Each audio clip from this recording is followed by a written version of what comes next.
Le Made in France fait-il vendre? C'est le thème de notre émission ce mois-ci.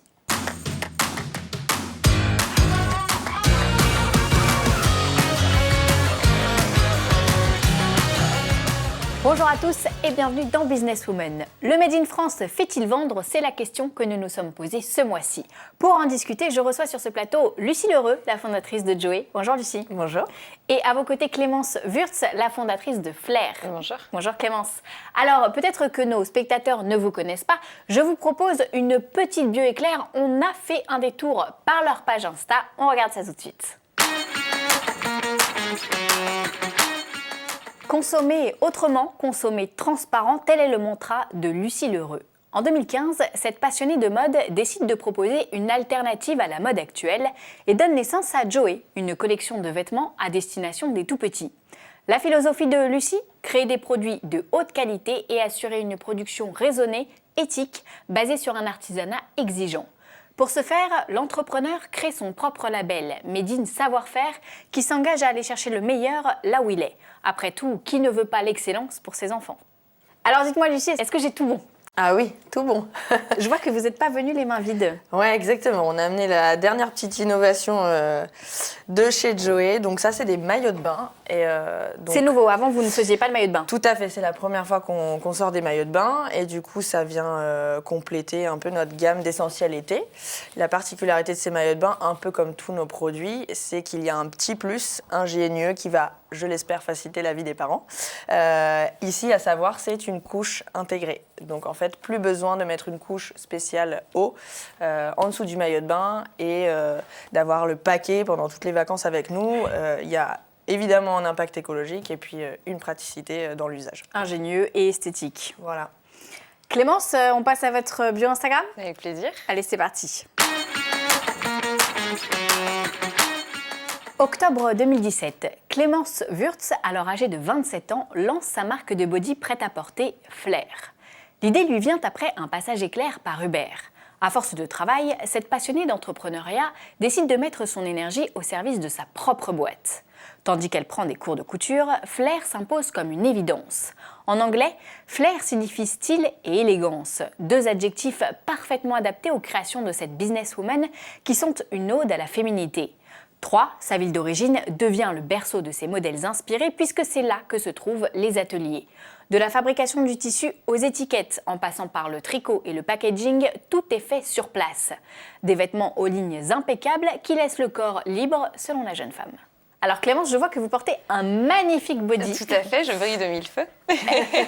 J'imagine donc qu'il s'agit d'un produit de votre collection, ouais, c'est ça qui a donc été fabriqué à Troyes. Exactement, en fait aujourd'hui est le lancement de la nouvelle collection, donc forcément j'ai voulu ces jours de fête.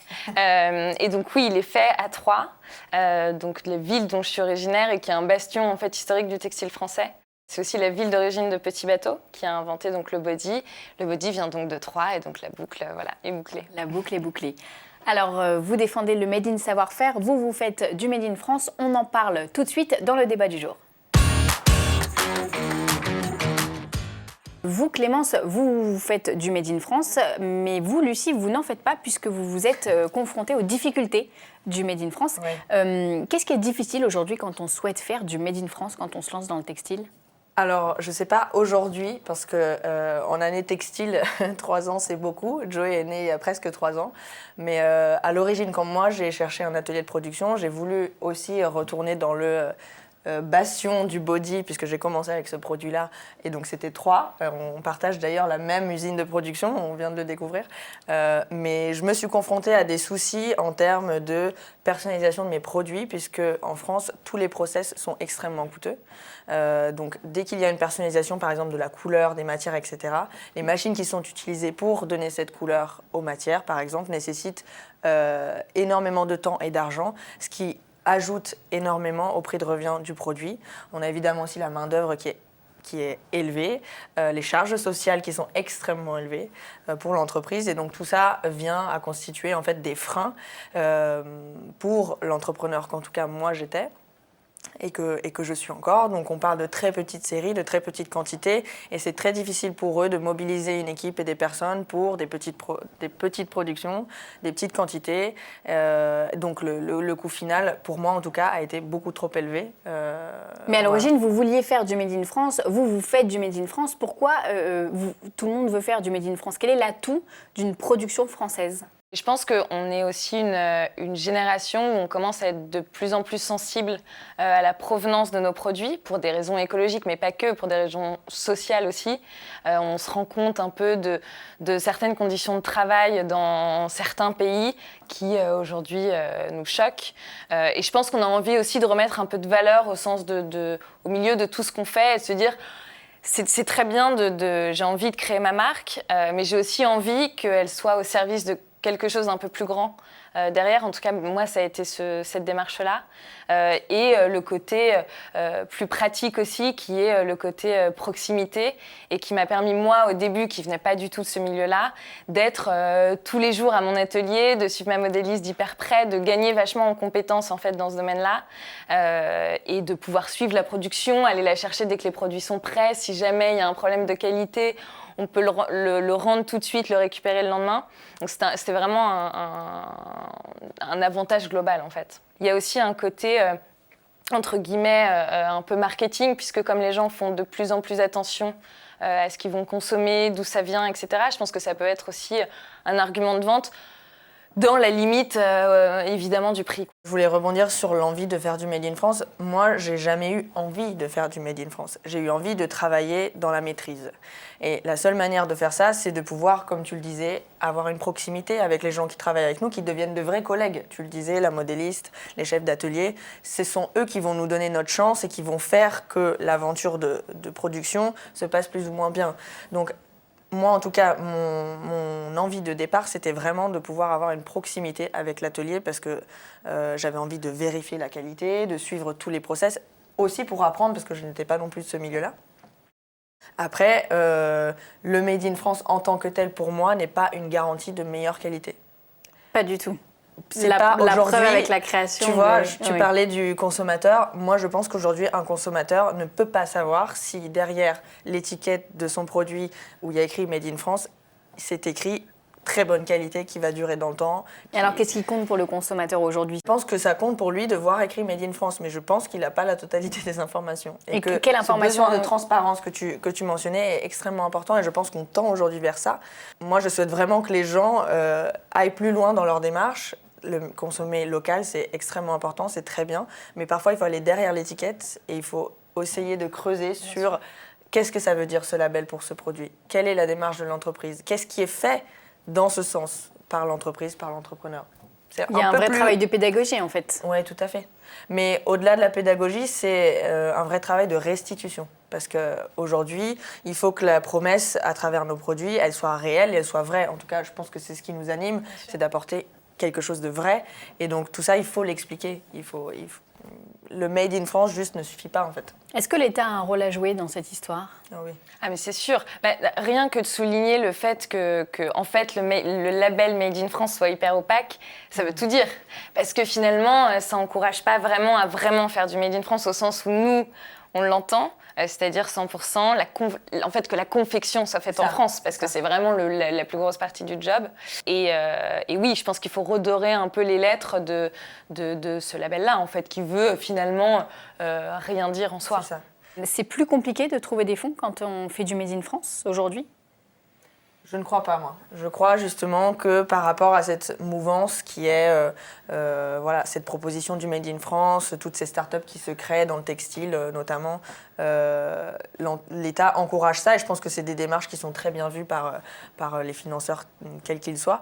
Maintenant, je ne pense pas que ce soit la seule clé pour réussir à avoir son financement. Non.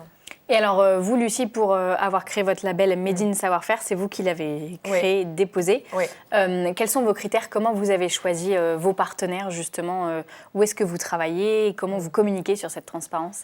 En fait, l'idée du Made in Savoir-faire, c'est de revenir, en fait, de faire un pas en arrière et de revenir à l'essentiel, en fait. Ce qu'on recherche quand on qualifie la provenance d'un produit ou son lieu de fabrication, ce qu'on cherche à dire, c'est que c'est qualitatif. En fait, c'est ça le message Made in France. C'est censé vouloir dire, c'est de meilleure qualité que si c'était Made in ailleurs, en fait.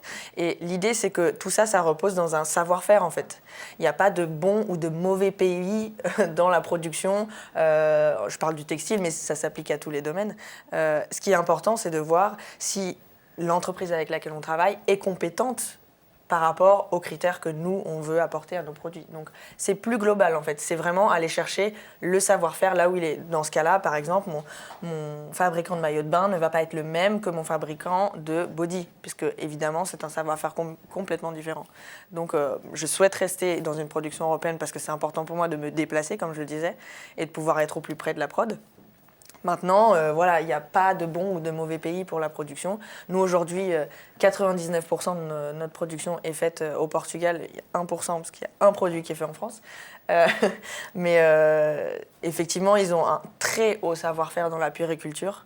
Donc, dans tout ce qui va être label Ecotex, Standard 100, dans les tissus biologiques qui sont pour moi voilà, très, très importants et qui sont à la base de toutes nos productions. Donc voilà, le Portugal pour l'instant est mon partenaire privilégié pour pratiquement l'entièreté de notre production. Merci beaucoup pour ce débat, mesdames. Je vous propose qu'on enchaîne tout de suite avec la minute de notre réseau partenaire. Saviez-vous que les concours sont des leviers de notoriété pour les projets innovants ? Parmi les 7000 femmes soutenues par le réseau Initiative France chaque année, la plupart se lancent avec succès dans le commerce, les services à la personne et l'hôtellerie-restauration. D'autres s'engagent dans des secteurs plus audacieux et parfois perçus comme réservés aux hommes. C'est pour valoriser et médiatiser ces projets innovants qu'Initiative France, premier réseau associatif de financement et d'accompagnement des entrepreneurs, a lancé des concours dans plusieurs régions de France. Créativité, innovation, audace, impact sur les territoires sont les critères retenus pour distinguer cette nouvelle génération de femmes entrepreneurs. Cette année, 17 femmes ont été récompensées sous forme de financement ou de dotation de nos partenaires. En Ile-de-France, une porteuse de projet spécialisée dans la vente de vêtements pour les motardes a ainsi reçu le trophée Audace. En Bourgogne-Franche-Comté, c'est une ingénieure reconvertie dans la production de fromage de chèvre qui a reçu le premier prix. Toutes sont enthousiastes sur leur expérience et assurent que ces concours leur ont permis de se faire connaître et de booster leur projet. À bon entendeur. Alors Clémence et Lucie, je crois savoir que vous êtes venues avec un message. Lucie, je vous propose de vous adresser directement à la caméra. Alors moi, j'aimerais dire que consommer moins, mais mieux et surtout au prix juste, c'est tout à fait possible. Aujourd'hui, on entend beaucoup parler de production responsable. Chez Joey, ce n'est pas juste un argument marketing comme peuvent l'utiliser de plus en plus de grosses marques et de grands groupes. C'est vraiment à la base de toute notre identité de marque. Aujourd'hui, j'aimerais aussi inciter le consommateur à aller au-delà de l'étiquette, à s'interroger vraiment sur la provenance du produit qu'il a entre les mains. Voilà. Clémence, c'est à votre tour de prendre la parole et je crois que vous êtes venue avec un coup de cœur. Oui, alors mon coup de cœur aujourd'hui, il est évidemment pour mes clientes qui permettent à l'aventure Flair de perdurer et de continuer depuis le début, et qui permettent au Made in France de perdurer aussi, et évidemment à la France, puisqu'on entend beaucoup de French bashing, mais il faut quand même se rendre compte que c'est le seul pays au monde qui nous aide vraiment à entreprendre. Merci beaucoup Clémence et Lucie d'avoir participé à cette émission, d'être venues sur notre plateau. Voilà Businesswoman, c'est fini pour aujourd'hui, on se retrouve le mois prochain. D'ici là, n'hésitez pas à commenter et partager cette émission disponible sur Facebook, sur demain.fr et wedobiz.com. Merci de nous avoir suivis et à très vite sur le plateau de Businesswoman.